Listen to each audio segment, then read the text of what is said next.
porque dicen que en realidad ahora es el momento de decir que no hay diferencia de proyecto, ¿no es cierto? Entonces Matei en el Mercurio del domingo decía cosas como tenemos la misma visión, estamos todos en la misma, no tenemos demasiada diferencia, o sea, varias cuñas en esa dirección. Después dio una entrevista en Mesa Central y insistió en lo mismo, de hecho, minimizó un poco la diferencia y la redujo incluso una cuestión de forma, ¿no? Dijo que había que una forma de hacer política, pero nada más, diferencias de estilo, o sea, todo sí. Guillermo Ramírez, en la misma frecuencia en una entrevista en Mesa Central, diciendo que en el fondo esta pretensión de Kaiser o de Kast de distinguirse es una estrategia meramente electoral, porque no pueden sino decir que son distintos a Chile Vamos si quieren eso, pero en realidad no es así, la gente sabe que no es cierto. Entonces, yo me pregunto, ¿puede funcionar este argumento, el de reducirlo todo a una cosa meramente formal? Porque yo digo, si dicen que son lo mismo, que es lo que está haciendo Chile Vamos, ¿no? Estoy diciendo que ellos son todo lo mismo, entonces da lo mismo también por quién votar. O sea, en la práctica decir que son lo mismo de cierta manera valida al otro y neutraliza las ventajas propias, ¿o no? ¿Cómo lo ves tú eso? Totalmente, creo que fue un error ese eje, totalmente, o sea, O sea, tú no harías eso si fuera Chile Vamos, si estar diciendo somos lo mismo. no, yo creo que hace rato que Chile Vamos no sabe lo que tiene que hacer y más bien está trabajando denodadamente para lograr una derrota, que no les va a salir fácil lograrlo, pero lo pueden lograr, ¿no? O sea, Sí, Ramírez decía en esa entrevista en Mesa Central que la izquierda gana elecciones, la izquierda es un adversario formidable. Yo decía, pero sí, acá... no, es que yo si lo leí ¿Ah? eso me llamó profundamente la atención, profundamente la ¿Lo atención. viste? Sí, ¿Lo viste? agrandar al rival, yo no lo había visto nunca, no lo había visto No, nunca. y agrandar al rival, a este rival, que es como que se hace trampa en el solitario, o sea, pero es una Claro, cosa aquí. No, o hay sea, un error en otro. o Bueno, sea, eso es una forma de falta de autoconciencia, pues no se dan cuenta de lo que han hecho en el fondo, o sea, de cómo han cedido, perdido poder, perdido posiciones de ventaja, o sea, ahora, esta este, gente llega a una primaria, perdón, dime. sí, no, que es una izquierda que ha cometido tantos errores de tanto tamaño y de tal magnitud y de manera tan formalmente poco decorosa que finalmente, más que un rival formidable, es un sketch formidable. Sí, Entonces, sí, cuesta imaginar que una persona del rival vaya a decir esto. sí. O sea, Claro, como que tiene ventajas electorales, así tú decís, pero mira, bueno, o sea, mira la convención, mira este gobierno, mira el caso Monsalve, mira las finanzas públicas, mira el desempeño de Marcel, la aprobación del hombre, bueno, que no es tan baja considerándolo como es, digamos, yo la sigo encontrando alta, pero bueno, o sea, si este es un rival formidable, no sé, o sea, ¿en qué circunstancias pueden ganar si no ganan en esta? O sea, no, yo creo que está claro que todo, o sea, que esta cosa de que tú tienes una reunión, llegas a la conclusión de que hay una lista del punto en la cual deberías poner atención y inmediatamente sales a hacer una declaración que tiene que ver con esa arista, estás hablando con una conversación que ocurrió recién, que no tiene nada que ver con el contexto general. O sea, hay una falta de estrategia. Mira, yo siempre digo, cuando uno diseña una estrategia, para un político, para una empresa, para cualquiera, tú lo que haces es diseñar una línea recta. Eso se llama proyecto, que no en vano viene de proyectil. El proyectil no hace así. ¿No?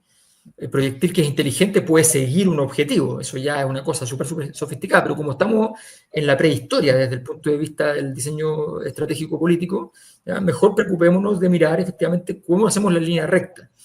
Entonces, cuando tú empiezas a decir, no vote por la ultraderecha por tal cosa, y acto seguido dice, somos lo mismo, ¿no? eso te iba a preguntar, claro. Entonces Iba a ir a eso. Claro, porque tú decís, llega a una primaria o incluso una primera vuelta y yo no veo, yo insisto, no veo ninguna posibilidad de que haya una primaria.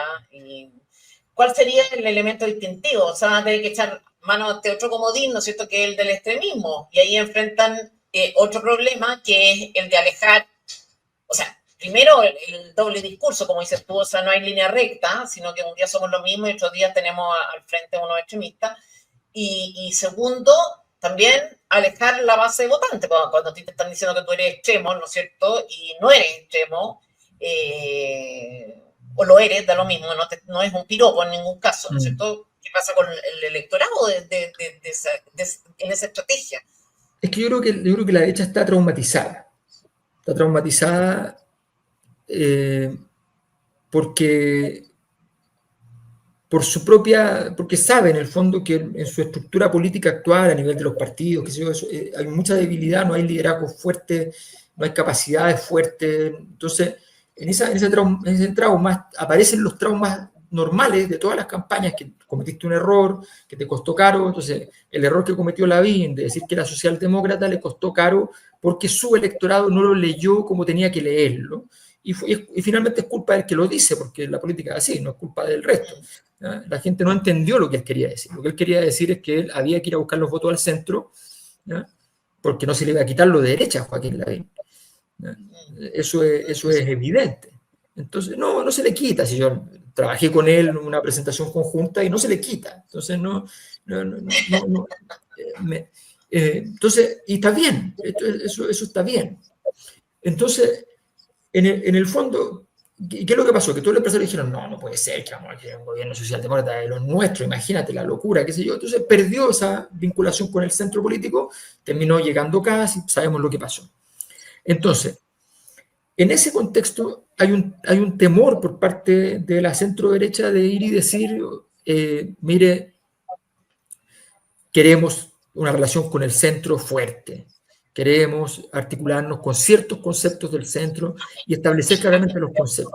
Alberto, no han dejado de decir eso, si yo creo que, no sé, hay No, lo dicen, pero no, Chile Vamos tiene una Tere, cosa, no sé, erótica con amarillo y demócrata, que son esos, un par de ya, fantasmas, es que esos son ornamentos, ¿ya? O sea, eso es, no es pues si tú hiciste tu casa, ¿ya? No es el mueble de la biblioteca, amarillos o demócratas, no es la mesa del comedor, no son los muebles de la sala, ¿ya? No es el dormitorio, ni es el baño, ¿ya? Es la tacita de té, ¿ya? Es la tacita de té. Entonces, algo no así es... como yo tengo un amigo de izquierda, así como Sí, pues, sí, pues, sí. No, pues, yo tengo un ¿cómo me amigo dices? gay, no soy Claro, homofóbico, tengo un amigo claro, gay. exacto, tengo un amigo, entonces ya está, pero ¿cómo vaya a decir eso? Tengo un amigo islámico, entonces no puedo ser islamófobo, ¿ya? Entonces, pues, evidentemente son argumentos baratos, inútiles, ¿ya? Entonces no tiene sentido. Yo lo que creo es que los líderes políticos, por algo son líderes, son capaces de ir a pasear allí donde otros mueren. Esa es la gracia del líder. La gracia del líder es que, como Milei, por ejemplo, estuvo dispuesto a hablar contra Maradona 2 meses antes de la elección, a favor de Thatcher 2 meses antes de la elección, en contra del Papa Francisco 2 meses antes de la elección, ¿no? E ir a ganar la elección. Entonces, tienes que jugártela y construir en ese sentido algo. Todos los políticos del mundo te dirán que el sistema, que resolucionar problemas de seguridad en los países es muy difícil, muy caro y que no te da rentas electorales. Bukele diseñó un modelo que le funcionó con renta electoral, ¿ya? Entonces, ahí eso es lo que hace un líder. Esa es la diferencia entre un líder, ¿ya? No son los votos. La diferencia de un líder y una persona que no tiene liderazgo es esa. Dice Max Weber, el líder es la persona que mete la mano en la rueda de la historia y la rueda de la historia no se la corta, ¿no? Entonces, es solamente eso. No que movió la rueda de la historia, es que no se la cortó. Ahora, dentro de este miedo, dentro de esta trauma, como dices tú, ¿qué palabra usaste? Traumatizada la Sí. derecha, esta derecha. Eh, están apelando también al miedo, hay varios argumentos que suelen repetir. Yo me acuerdo que en algún momento era como que si no votan a Piñera, iba Piñera y casi, entonces van a perder la opción de que ganen Yo he oído argumentos así de loco, que pasen puede pasar que pasen dos candidatos de izquierda a segunda vuelta, puede pasar que se pierda la opción de ganar en primera vuelta, que también es imposible, o en fin, o no, todo este tipo de argumentos. ¿Tú cómo lo ves? ¿Tú ves alguna posibilidad de eso? ¿Por qué No, no? A no, ver. no, es que no hay, o sea, hay una estructura muy clara, muy clara. Insisto con esto, la órbita del 60% es el potencial que tiene la derecha hoy día. Ese es su Mm, potencial. Su real es más o menos 54. ¿Ya? mm, mm. Y si lo hace muy mal, pierde. Ese es el escenario. ¿Ya? Ya, pero ¿tú ves alguna posibilidad, por ejemplo, de que pasaran dos candidatos de izquierda a segunda No, vuelta? O sea, es no hay ninguna posibilidad que pasen ni dos de izquierda ni dos de derecha. Ninguna. imposible, ¿no? Imposible, imposible, imposible. Y no hay ninguna posibilidad de que gane alguien en primera vuelta, cualquiera sea. Ninguna. Ninguna. Mm, Entonces, no existe, no existe nada de eso. Aquí la cuestión es súper clara. Si va Bachelet y pasa con Matei, hoy día es muy claro el triunfo de Matei, porque le quita muchos votos de centro.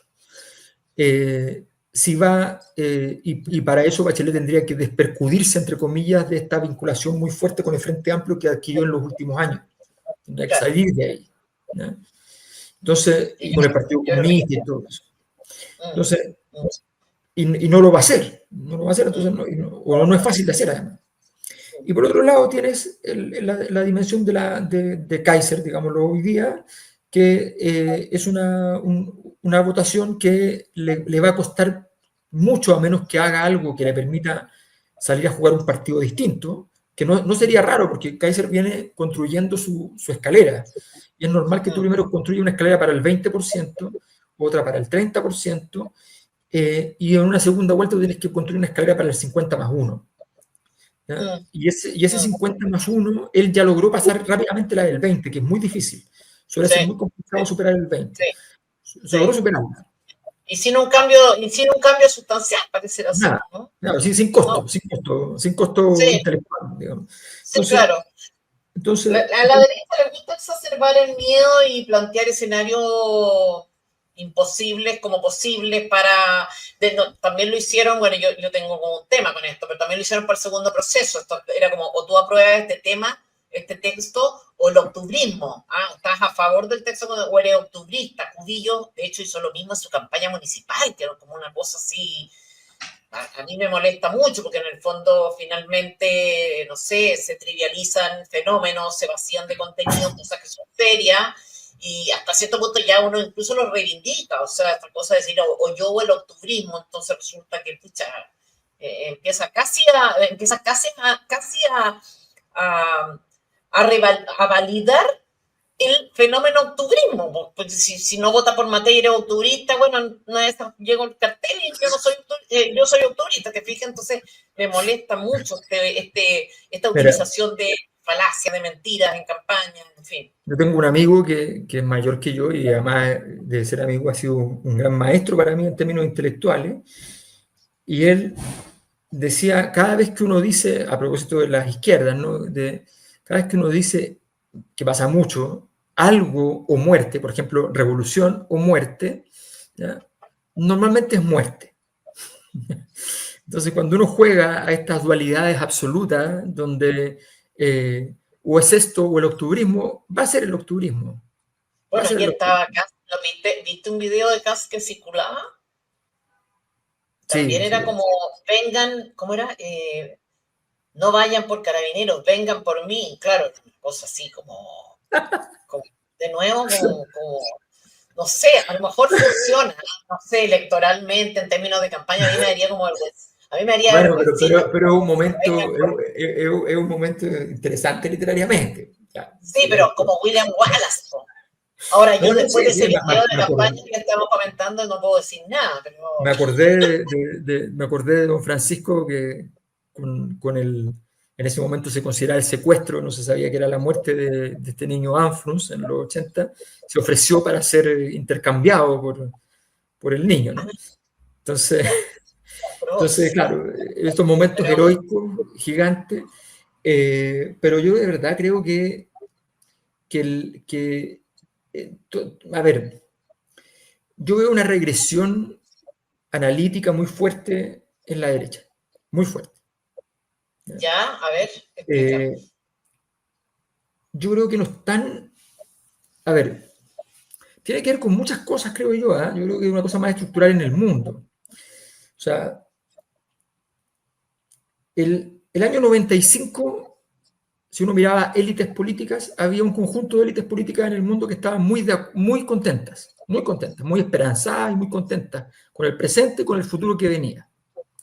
Y había un conjunto de análisis para esas élites que les conferían una cierta tranquilidad estructural enorme. Si yo miro hoy día, con toda honestidad, no encuentro a nadie, ninguna élite política en el mundo, ni siquiera los que están ganando en este momento, que Ah, están ganando sí, algunos, que esté contenta con su situación actual. Pueden estar sí. ganando, pero está todo muy tenso, muy complicado. Entonces, para las élites en este momento es un mundo desconocido que además, y esta es la parte más vergonzosa y patética, en algunos casos y en algunos países, no son pocos los países, una élite que además tampoco quiere enterarse de la verdad, que no quiere ver, analizar ese escenario, no lo quiere analizar. En este momento, las élites deberían estar todas, en un leyendo y entendiendo un curso intensivo respecto a los proyectos políticos vigentes en el mundo, qué es para dónde va el mundo hoy día, esto es importante para los gobiernos, para las empresas, para los partidos políticos, cuál es la oferta del mercado de las ideas, cuál es la oferta de los proyectos económicos, cuáles son. El Partido Comunista hace un congreso anual que dura un año y, y hacen esa pega. Claro, yo pensaba como que la derecha debiera hacer lo mismo, como dices Sí, tú, las élites también. O sea, pero de qué lo enciérrate un contrario. rato, Pero, piensa un pero poco. mira lo que estás diciendo. Mira, el Partido Comunista Chino hace todos los años una reunión del Comité Central que es bien grande, ¿no? Y en esa reunión del Comité Central hay una discusión intelectual que termina en un texto. ¿Ya? Yo no he encontrado todos los textos, pero todos los que he encontrado los he leído. ¿Ya? Del Partido Comunista Chino. Chino. Y Ya, básicamente lo que dicen es lo siguiente. Y mira la mirada, que es súper interesante. hay que leer eso. Hay que leer eso. ¿Cómo no vaya a leer eso? O sea, Yo me leo el del Partido Comunista Chileno. ya, pero te sugiero el chino porque. Pero no está mal, no está mal. No está mal. Mira. ¿Qué es lo que dicen, básicamente? Ellos dicen, el imperio romano ha sido el imperio más exitoso de la historia. Todavía vigente para ellos, al día de hoy. ¿Ya?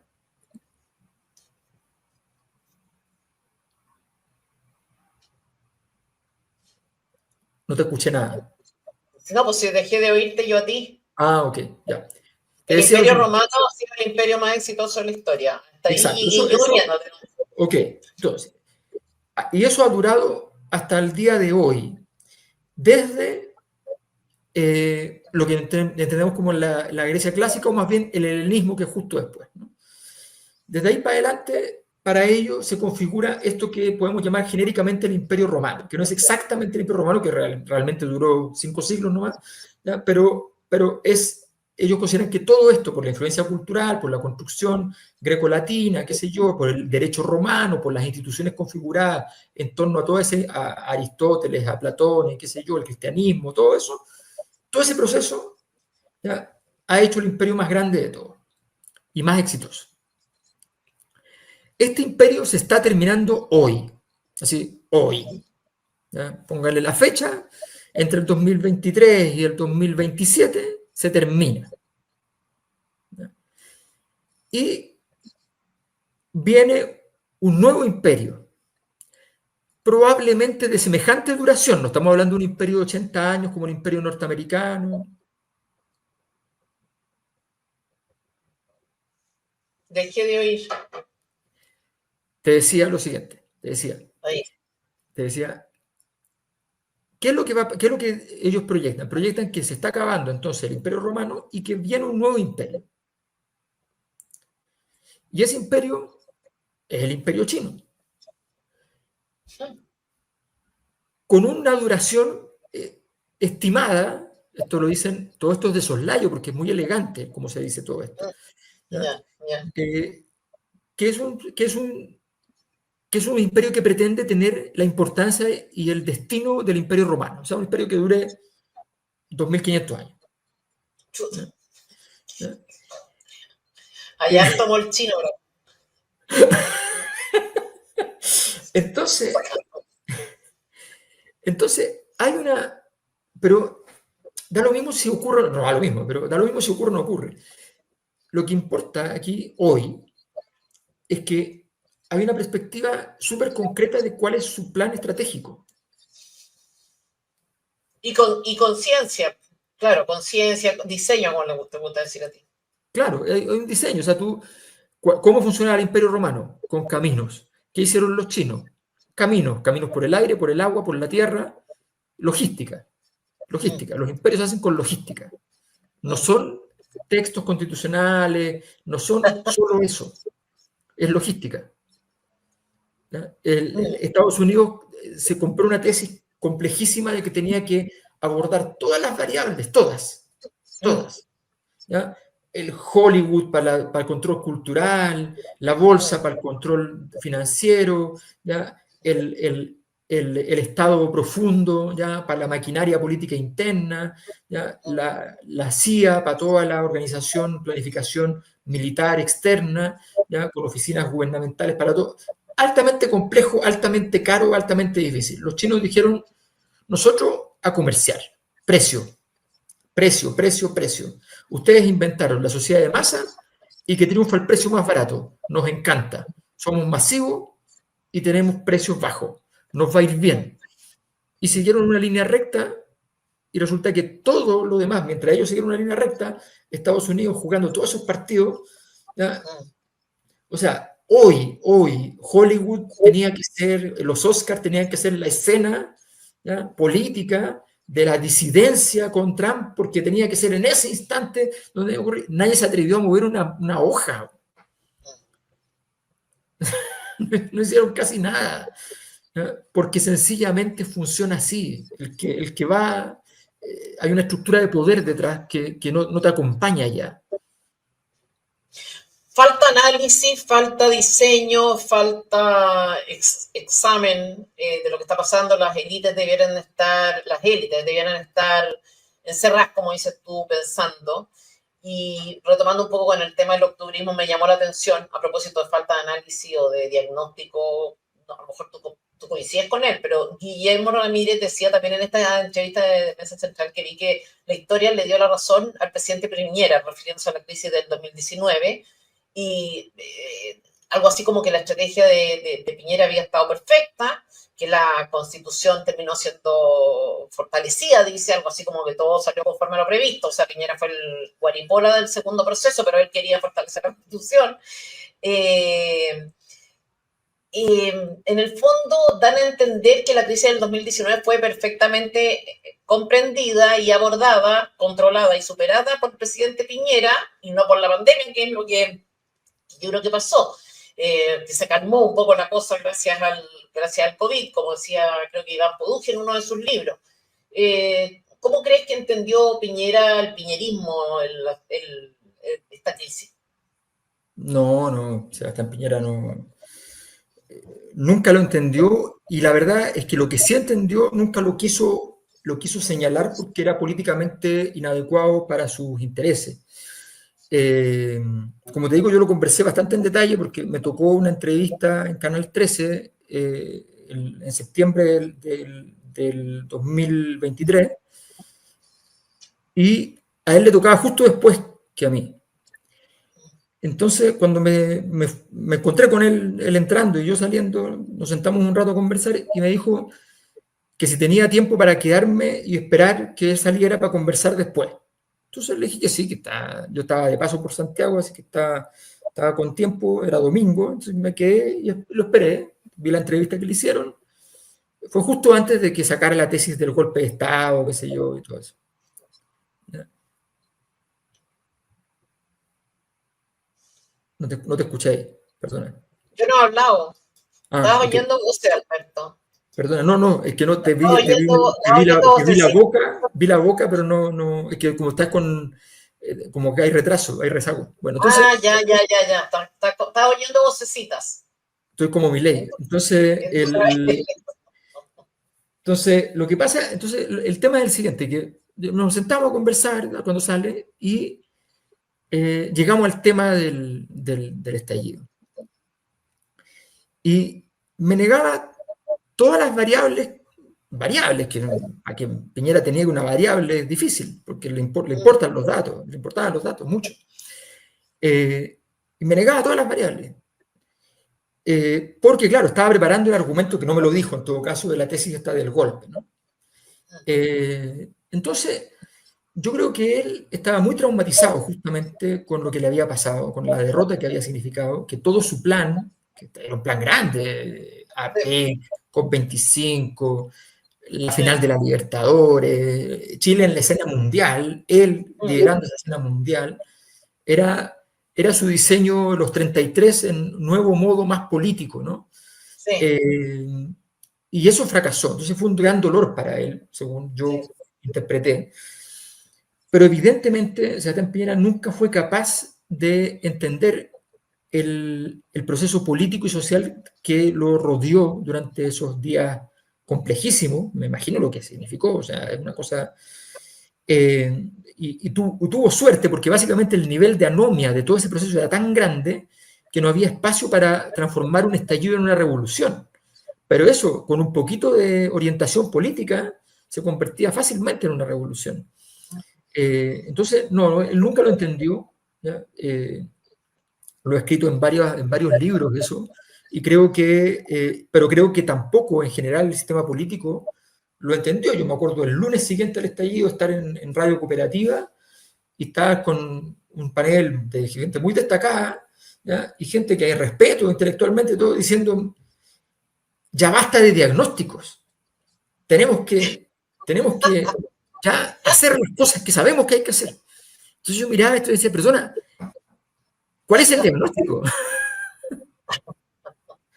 bueno, no sé, yo cuando oigo a Guillermo Ramírez diciendo esto, diciendo que el tiempo le dio la razón, que salió todo fantástico, que la constitución salió fortalecida, yo recuerdo que Piñera, justamente por la forma en que enfrentó toda esa crisis, fue por la derecha, pero tremendamente criticado.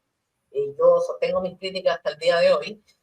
Y después, cuando triunfa el rechazo, me di cuenta que había un cambio de posición de la elite respecto en la evaluación del desempeño de Piñera en esa crisis. El 62% fue interpretado como Piñera tenía razón. En verdad esto fue una especie de apuesta, una apuesta más, y acá le han hecho todo medio medio, o sea, como que hubiera sido todo parte de un plan, y él un poco actuó como sí. De hecho, retomó ahí la batuta y vamos con un segundo proceso constitucional que desde mi punto de vista, en el que él estaba interesado para no hacer el papelón histórico, creo yo, que en el fondo había entregado la Constitución, había actuado de manera totalmente errática, había validado la idea de violación de los derechos humanos, ¿sabe? Lo había hecho tan mal, y yo creo que justamente para quedar como, estuvo todo fríamente calculado y salió bien, vino este segundo proceso y ellos estaban, Chile Vamos, estaban tan interesados en sacarlo adelante. Eso creo yo, obviamente es especulación, pero me acuerdo de las opiniones de la élite actuando, diciendo como que esto fue totalmente calculado, o sea, ese 62% fue por obra y gracia del Espíritu Santo, de la Virgen del Carmen y de la conducta de los convencionales y del gobierno de Chile, creo yo, mucho más, o sea, mucho más que por obra de la derecha o porque Piñera calculara, o sea, todo lo contrario, hubo un gran riesgo, si no fuera por esa conducta que tuvieron ellos, en verdad nosotros no ganábamos, creo yo. Mira, es que yo voy a ponerme así como un momento Mujica este, ¿no? Cuando uno se sale del partido y habla ex cátedra, ¿no? Eh, yo creo que hay tiene que ver con una época en que tenemos una relación bastante pedestre con las cosas que no sabemos, para decirlo de manera más efusiva y hermosa, con el misterio, ¿no? Eh, yo siempre he dicho, por ejemplo, que a mí el tema de lo que más he leído, lo que más me ha inquietado en la vida siempre, que me parece la pregunta más maravillosa de la historia del ser humano, es la pregunta sobre Dios, ¿no? Pero la pregunta sobre Dios en realidad solo tiene respuestas equivocadas, necesariamente equivocadas, aunque sean verdaderas, ¿ya? Que no son cosas distintas. Si yo soy agnóstico, por ejemplo, ¿ya? En realidad es una cobardía, ¿ya? Si yo soy creyente, es una ingenuidad, ¿ya? Y si yo soy ateo y en medio del misterio simplemente voy y digo, eso no existe, soy o no existe, ¿ya? Si yo digo que soy ateo, en realidad soy banal. Entonces, mi impresión es que nosotros como sistema político, nosotros como ciudadanos, nosotros en general estamos cada vez más incapaces de relacionarlo con las cosas que no entendemos del todo, que entendemos un poco y no entendemos del todo. Y llenamos ese vacío con huevadas, ¿ya? Entonces, yo lo que le Sí, sugiero a la gente es que no llene ese vacío, que sepa vivir con la angustia existencial de no saberlo, no tener una respuesta clara respecto a aquello que uno no entiende del todo. Ratzinger tiene un texto, en la introducción al cristianismo, creo que, en el que dice que, a propósito de esta experiencia de la fe, que en la relación con Dios, como dices tú, estás siempre amenazada por la duda, que de alguna manera siempre la tengo a decir, bueno, a lo mejor estoy equivocado o al revés, ¿no? O sea, el creyente quizás soy un idiota, en fin. Yo creo que no llenar el vacío implica, por lo menos, tener conciencia de que uno no lo sabe todo, de que no está tan claro todo, que no, por de pronto porque los fenómenos humanos tampoco se dejan como apresar, no sé qué palabra usar, digamos, para explicarlo exhaustivamente, porque siempre son miles de factores, miles de sujetos en los que interactúan, hoy día peor todavía con las redes sociales, internet, o sea, de verdad no hay como una causa y efecto tan clara, Sí. pero cuando tú dices acá tengo todo calculado y esto terminó fantástico y la Constitución terminó fortalecida y tampoco se sabe, ¿no es cierto? O sea, aquí puede haber pasar algo y el día de mañana esto se reabre en un futuro no tan lejano. Uno no sabe, básicamente. Yo creo que no hay poco tiempo, como me decía mi marido ayer, me decía que atroz, porque antes uno andaba en la micro cuando era joven y qué sé yo, y había un tiempo en que no pensaba, Sí, pues. o pensaba en algo. Pero hoy día no hay espacio, no hay espacio de reflexión alguna. O sea, tú estás Sí, en una sala de espera y ya, tenías el celular, tenías esto, no hay espacio para reflexión. Y entonces las respuestas fáciles, la respuesta que oíste, y yo creo que la derecha está un poquito en eso, bueno, ¿para qué decir el Frente Amplio? En realidad, yo digo la derecha, pero es un fenómeno sí. transversal. No, es un fenómeno transversal y el problema es que entonces estamos maximizando la estupidez y cosas que son verdaderas en un cierto grado y que explican un 20% de un fenómeno, no explican el 100% del fenómeno. Así es. Entonces, Oye, yo quiero, a ver, quiero preguntarte algo. De nuevo vuelvo a la encuesta, estamos realmente como muy dispersos, pero sí, pero yo por no alguna tengo, razón a la gente le yo no gusta tengo esta conversación. a la gente le gusta esta conversación, ¿qué Sí, me han conversación? escrito un montón de gente diciendo que esto es lo máximo, el Partido Nacional Bolchevique.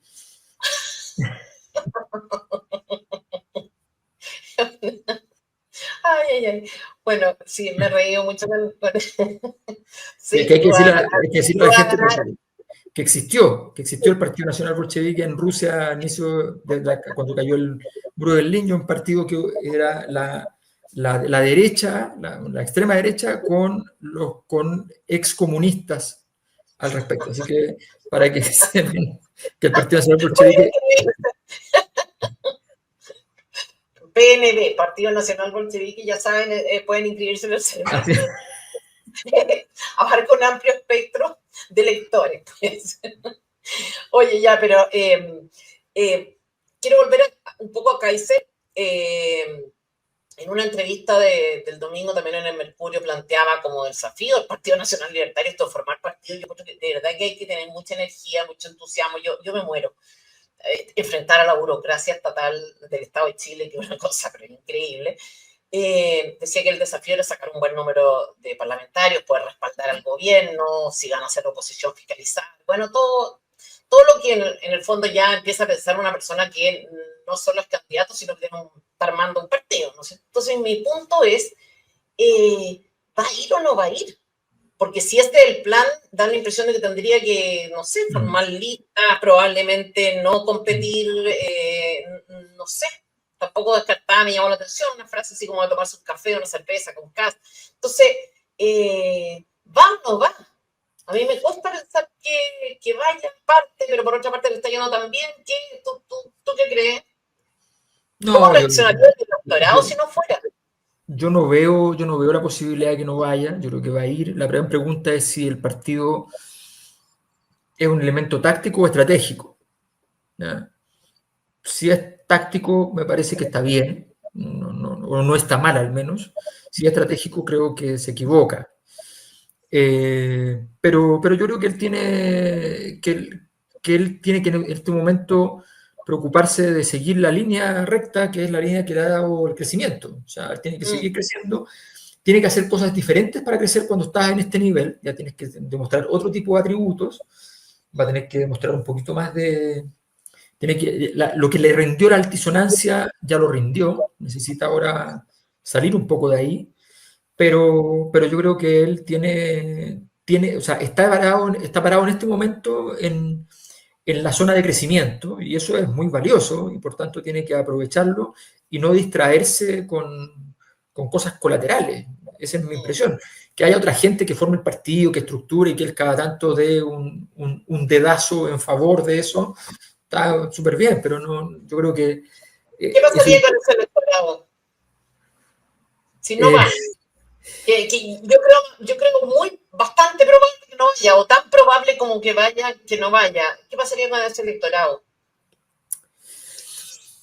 no, yo creo que este es un mundo O sea, desencantado, no es que llorarán 5 personas, pero ¿qué ha pasado en el pasado con eso? No, no tengo recuerdos así como de no, candidatos que fueran así y se bajan.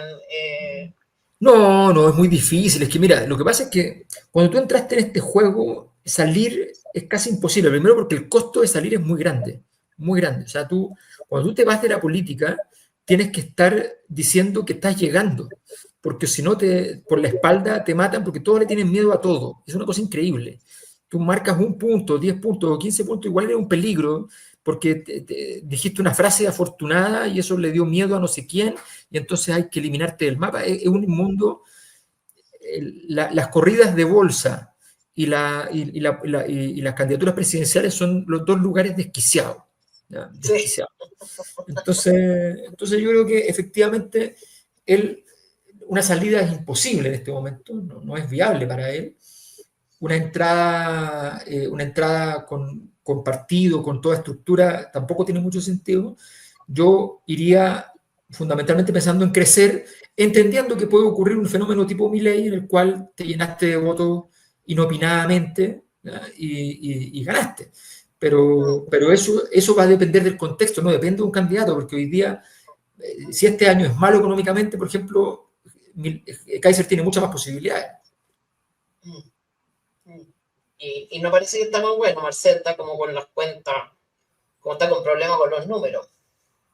Sí, la verdad es que es bien penosa la situación. Yo no he tratado de no comentarlo mucho porque es como, es una novela lenta y triste, ¿ya? Entonces me produce cierto desasosiego. De hecho, no he escrito columnas sobre el tema, me parece que es un tema, ¿Conoce a Marcel? sí, me da tristeza, fíjate, porque en el fondo él hizo una apuesta inusual para una persona que seguramente toda en la vida lo hizo bastante usual, y salió, y está saliendo bien golpeado y lo ha hecho con enorme lealtad a costa incluso de sus propios intereses personales, una enorme lealtad con el gobierno que él no ha recibido a su vez para él. Entonces ha estado haciendo toda clase de cosas que seguramente no se siente muy orgulloso de hacer, y yo creo que a todos los que cuando hemos estado en política nos ha tocado hacer alguna cosa, y sobre todo quienes venimos del mundo académico, nos toca hacer una cosa en la cual no creemos, es muy desagradable, muy desagradable. Yo sé que hay gente que lo hace todos los días, 6 veces al día, pero por lo menos para mí, y yo creo que para Marcel es algo desagradable, y solidarizo con su situación, más bien. Ah, qué divertido, ¿no? Yo tengo la idea contraria, que en el fondo es transor. No, O sea, usted cree que no, pues Alberto, si eso es poco serio, si una persona seria no se presta para esto. Oye, oye, necesitamos urgente, tengo un problema de caja para la Corfo, oye, tengo un problema de caja para el Fondo de Estabilización, o sea, no, o sea, acá primó o intervino. Que atroz porque estoy con harto de email, entonces yo estoy viéndote a ti en la pantalla y me veo como hablando y seguramente son las muecas que corresponden a lo que dije hace no sé cuánto rato. Así sí, que esa es la situación, efectivamente. Estamos si la cada vez gente, con más delay. o sea, como diálogo de loco, porque tú estás hablando y yo estoy gesticulando y en realidad ojalá que eso se resuelva. No sé si con el tiempo, si al renderear el video eso se resuelva, porque si no se ve muy raro. Vas a tener que contratar un estudio de Hollywood que haga eso. hablando solo y muteando.